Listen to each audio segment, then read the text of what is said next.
തീരദേശ ഹൈവേയോട് ചേർന്നുള്ള സാമ്പത്തിക മേഖലയുടെ വികസനത്തിന് പ്രത്യേക പദ്ധതികൾ സംസ്ഥാന ബജറ്റിൽ പ്രഖ്യാപിച്ചതോടെ വികസന കുതിപ്പുണ്ടാകുന്നത് 8 ജില്ലകൾക്കാണ്. തിരുവനന്തപുരം ജില്ലയിലെ പൂവാറിൽ നിന്ന് ആരംഭിച്ച് കാസർഗോഡ് ജില്ലയിലെ തലപ്പാടി വരെ വ്യാപിച്ചു കിടക്കുന്നതാണ് തീരദേശ ഹൈവേ. തീരദേശ ജില്ലകളുടെ മാത്രമാണ് റോഡ് കടന്നു പോകുന്നത്. വിഴിഞ്ഞം, കൊല്ലം, വല്ലാർപാടം എന്നിവയെ ബന്ധിപ്പിക്കുകയും ചെയ്യുന്നു. ഹൈവേ കടന്നു പോകുന്ന 8 തീരദേശ ജില്ലകളിൽ കണ്ടെത്തിയിട്ടുള്ള 181 ഏക്കർ വിസ്തീർണമുള്ള 68 ലാൻഡ് പാഴ്സലുകളുടെ ഏറ്റെടുക്കൽ നടപടി പുരോഗമിച്ചു വരികയാണെന്ന് ബജറ്റ് പ്രസംഗത്തിൽ വ്യക്തമാക്കിയ ധനമന്ത്രി കെ എൻ ബാലഗോപാൽ അവിടങ്ങളിൽ വരാൻ പോകുന്ന വികസന പദ്ധതികളെക്കുറിച്ചും വിശദീകരിച്ചു. സ്വകാര്യ നിക്ഷേപത്തോടെയായിരിക്കും ഇവ നടപ്പാക്കുക. തീരദേശപാതയുടെ ഓരോ 25 കിലോമീറ്റർ ദൂരത്തിലും ഭൂമി ഏറ്റെടുക്കും. ബീച്ച് പ്രോമനോഡുകൾ, സൈക്ലിംഗ് ട്രാക്കുകൾ, ടൂറിസ്റ്റ് ഫെസിലേഷൻ അമ്യൂണിറ്റീസ്, EV ചാർജിംഗ് സ്റ്റേഷനുകൾ, ഹൈഡ്രജൻ റീഫ്യൂവലിംഗ് സ്റ്റേഷനുകൾ എന്നിവയായിരിക്കും ഇത്തരം ഇടങ്ങളിൽ സ്ഥാപിക്കുക.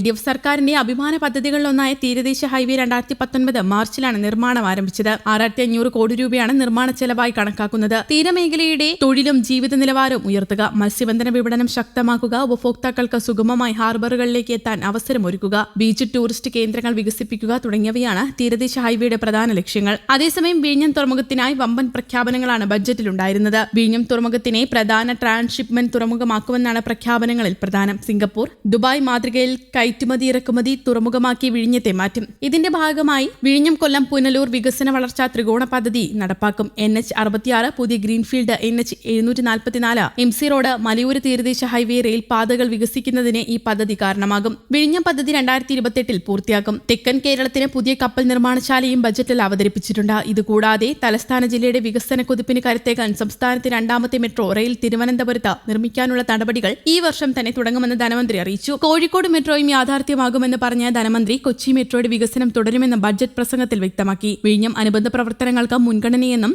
മന്ത്രി പറഞ്ഞു. തിരുവനന്തപുരം മെട്രോ പദ്ധതിയുടെ അന്തിമ അലൈൻമെന്റ് ഈ മാസം അവസാനത്തോടെ സംസ്ഥാന സർക്കാർ അംഗീകരിക്കുമെന്ന് നേരത്തെ റിപ്പോർട്ടുണ്ടായിരുന്നു. കൊച്ചി മെട്രോ റെയിൽ ലിമിറ്റഡ് ഇതിനകം നിരവധി അലൈൻമെന്റ് നിർദ്ദേശങ്ങൾ സമർപ്പിച്ചിട്ടുണ്ടെന്ന് KMRL മാനേജിംഗ് ഡയറക്ടർ ലോക്നാഥ് ബെഹ്റയാണ് വ്യക്തമാക്കിയത്. ഡൽഹി മെട്രോ റെയിൽ ലിമിറ്റഡ് തയ്യാറാക്കിയ നിർദ്ദേശങ്ങളും സർക്കാരിന്റെ കയ്യിലുണ്ട്. അതെല്ലാം പൂർണ്ണമായും സാങ്കേതിക അടിസ്ഥാനത്തിലാണ്. സർക്കാർ അവയെല്ലാം വിശകലനം ചെയ്ത് ഏറ്റവും യോജിക്കുന്നത് തിരഞ്ഞെടുക്കും. അത് ഈ മാസം അവസാനത്തോടെ ഉണ്ടാവുമെന്നാണ് കരുതുന്നത് എന്നാണ് ബെഹ്റ പറഞ്ഞത്. സർക്കാർ അലൈൻമെന്റ് അംഗീകരിച്ചു കഴിഞ്ഞാൽ അത് കേന്ദ്രത്തിന് സമർപ്പിക്കും. ടെക്നോ പാർക്കിനടുത്ത് കഴക്കൂട്ടത്ത് നിന്ന് ആരംഭിച്ച് കോഴിക്കോട്ട് വരെ പോകുന്ന അലൈൻമെന്റാണ് സംസ്ഥാന സർക്കാർ കൂടുതൽ താൽപര്യമെടുക്കുന്നത്. അത് അലൈൻമെന്റുകളും പരിഗണിക്കുന്നുണ്ട്. 42 കിലോമീറ്റർ പാതയാണ് തലസ്ഥാനത്തെ മെട്രോ റെയിൽ പദ്ധതിയിൽ ഉൾപ്പെടുക എന്നാണ് അറിയുന്നത്. 37 സ്റ്റേഷനുകളാണ് വിഭാവനം ചെയ്തിരിക്കുന്നത്. തിരുവനന്തപുരം, കോഴിക്കോട് മെട്രോ പദ്ധതികളുടെ ചെലവ് 20:20:60 അനുപാതത്തിലാവും പങ്കിടുക. 20% വീതം കേന്ദ്രം, സംസ്ഥാന സർക്കാരുകളും ബാക്കിയുള്ളത് അംഗീകൃത ഏജൻസിയിൽ നിന്നുള്ള വായ്പ വഴിയുമാണ് സംഘടിപ്പിക്കുന്നത്.